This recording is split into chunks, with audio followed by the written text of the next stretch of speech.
Bom, minha gente, vamos lá para o nosso Papo de Cafofo dessa terça-feira, dia 12 de março.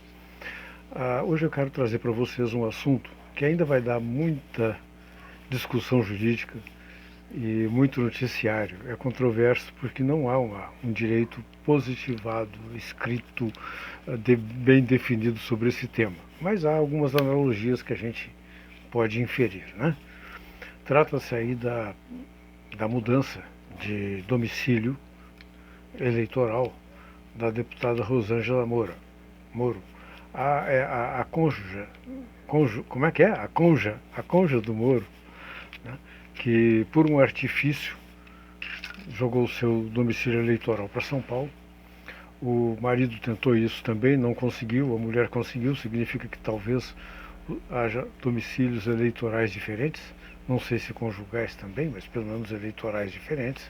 É uma coisa meio inusitada assim, mas passou e acabou se elegendo pelo estado de São Paulo. Bom, enquanto o marido se elegeu senador pelo Paraná. O parlamento, ele tem uma característica eleitoral. Com exceção do Senado, que o Senado representa o Estado, os estados da federação. Por isso, uma representação paritária. Cada estado da federação, independente do seu porte e peso na economia, a população, independente de todos os fatores, tem a mesma representatividade no Senado, 3 senadores. Já as câmaras de vereadores, deputados estaduais, deputados federais, são eleitos por um sistema que se chama proporcional, que é uma representação popular. Então, as legendas com maior quantidade de votos, elas têm as cadeiras distribuídas proporcionalmente, por isso proporcional, e aí os deputados, os representantes com maior quantidade de votação individual da coligação formada para essa eleição, tem uma distribuição proporcional, então, né? Que chamam de quociente eleitoral. Bom, o fato é o seguinte: o mandato, e isso o TSE já decidiu, o mandato de um parlamentar eleito no critério proporcional, do sistema proporcional, não pertence ao eleito. Pertence ao partido ou à coligação que o elegeu. Né? Por quê? Porque a votação não é exatamente no cara, como é no Senado. Pode até votar no cara, mas o que está contando é o voto da legenda ou daquela coligação. Então, o voto é do partido, o voto é da coligação. Se o cara resolveu mudar de partido no meio do mandato, aquela coligação tem direito de dizer não. Então, ele usurpou uma vaga que seria nossa, na representação da nossa linha de pensamento, e esse cara perde o mandato e entra o próximo suplente. Né?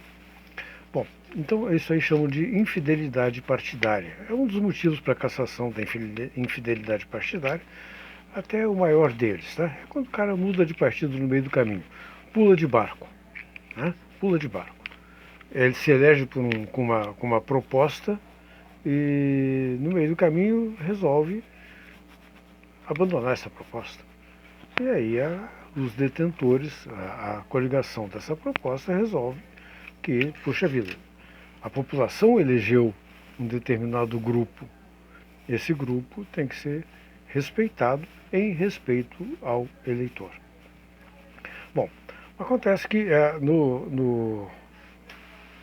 na representação de deputados federais, as vagas por estado são distribuídas. Um critério, ele é proporcional, mas não diretamente proporcional à população de cada estado. Então, a definição, inclusive, passa pelo Supremo.